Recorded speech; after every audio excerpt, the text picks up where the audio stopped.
Good day to everyone. Today, I am going to discuss to you about a mental health awareness.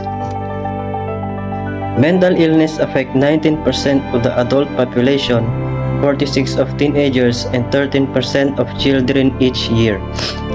People struggling with their mental health may be in your family, live next door, teach your children, work in the next cubicle, or sit in the same church pew. However, only half of those affected receive treatment, often because of the stigma attached to mental health. Untreated, mental illness can contribute to higher medical expenses, poorer performance at school and work, fewer employment opportunities, and increased risk of suicide.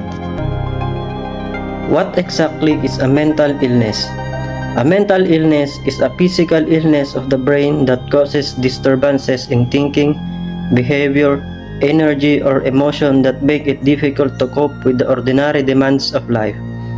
Research is starting to uncover the complicated causes of these diseases, which can include genetics, brain chemistry, brain structure, experiencing trauma, or having another medical condition, like heart disease.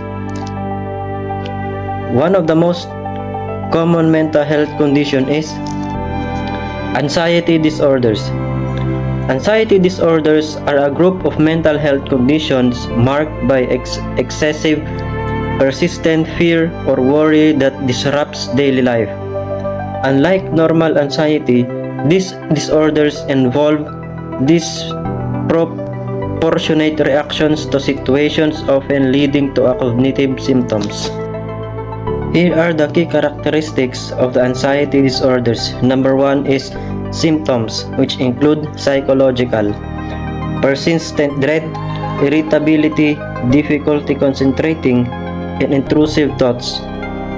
And next is physical, rapid heartbeat, sweating, muscle tension, nausea, and sleep disturbances.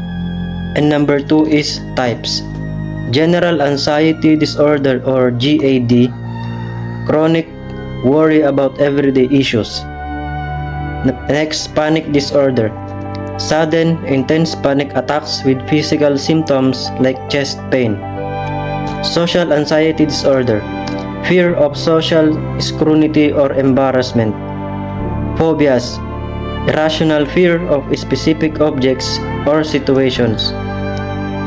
Agoraphobia, fear of situations where escape seems difficult. Cause and risk factors.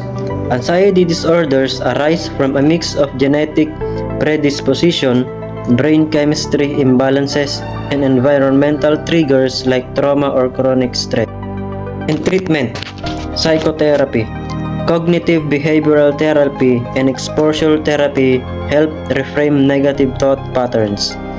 Medication, antidepressants are short term of benzodiazepines. Anxiety disorders affect 30% of adults globally and are highly treatable with professional help. Untreated cases may lead to complications like depression or substance abuse, emphasizing the need for early intervention.